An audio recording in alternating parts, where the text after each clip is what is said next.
Use substitution y equals to 3x plus 1, solve for x means यहाँ पर 3x plus 1 की जगह पर हम y पुट करेंगे, फिर उसको किसी भी मेथड से y के लिए सॉल्व करेंगे।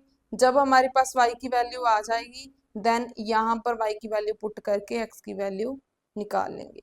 सो let's see how we can do this. 3x plus 1 की जगह पर हमें y सब्स्टिट्यूट करना है, तो यहाँ पर लिखेंगे 5y, इसका स्क्वायर है तो y स्क्वायर, प्लस 6 ये पूरा ये है तो यहाँ पर लिखेंगे y माइनस 8 इक्वल्स टू 0। 8 को मल्टीप्लाई करेंगे y स्क्वायर के कोफिशिएंट के साथ, 8 5 जा 40, यहाँ पर ये -8 है, मल्टीप्लाई हो रहा है 5 के साथ तो -40 है। फैक्टराइजेशन तो पॉजिटिव 40 की करेंगे हम, बट हाँ यहाँ से हमें ये मालूम चल जाता है कि जो भी दो नंबर हम चूज करेंगे मिडिल टर्म को स्प्लिट करने के लिए, उनमें से एक नेगेटिव होगा और एक पॉजिटिव होगा, क्योंकि जब एक नेगेटिव एंड एक पॉजिटिव होता है तभी प्रोडक्ट माइनस में आता है। तो चलिए इसकी फैक्टराइजेशन करते हैं। 20 2 ज़ा 40, 10 2 ज़ा 20, 5 2 ज़ा 10 एंड 5 1 ज़ा 5, 5 2 ज़ा 10, 2 2 ज़ा 4 एंड 10 4 का जो डिफरेंस होता है वो 6 होता है, हमें 6 ही चाहिए। पॉजिटिव 6 चाहिए तो ग्रेटर नंबर को पॉजिटिव रखेंगे, स्मॉलर नंबर को नेगेटिव रखेंगे। 10 माइनस 4 6। तो चलिए मिडिल टर्म को स्प्लिट करते हैं। 5y square as it is, यहाँ पर plus 10y minus 4y minus 8 as it is equals to 0। यहाँ से 5y कॉमन आएगा, 5 भी कॉमन, y भी कॉमन, y स्क्वायर है तो एक y ब्रैकेट के अंदर बचा, प्लस y तो कॉमन ले चुके हैं हम, यहाँ पर 10, 5 2 ज़ा 10 होता है जिसमें से 5 बाहर है तो ब्रैकेट के अंदर 2 बचा।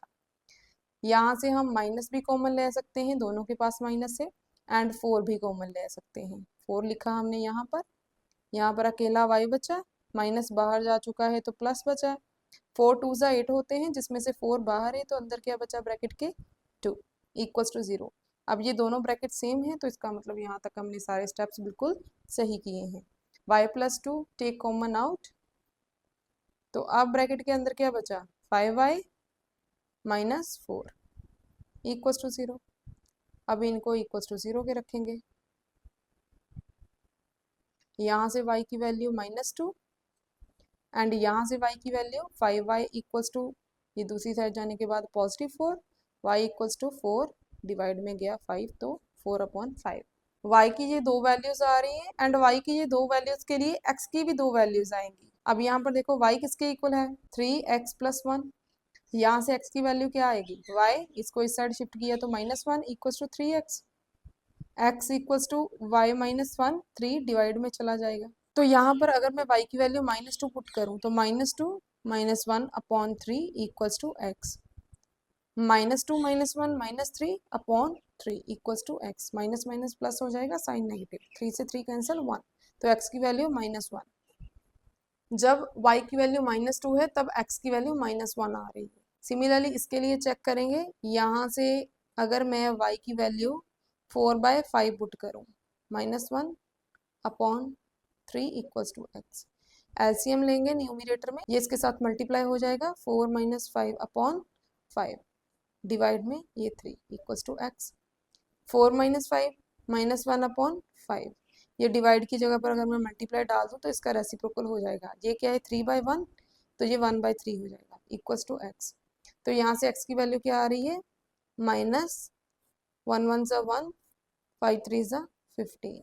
तो जब y की वैल्यू 4/5 है देन x की वैल्यू -1/15 है।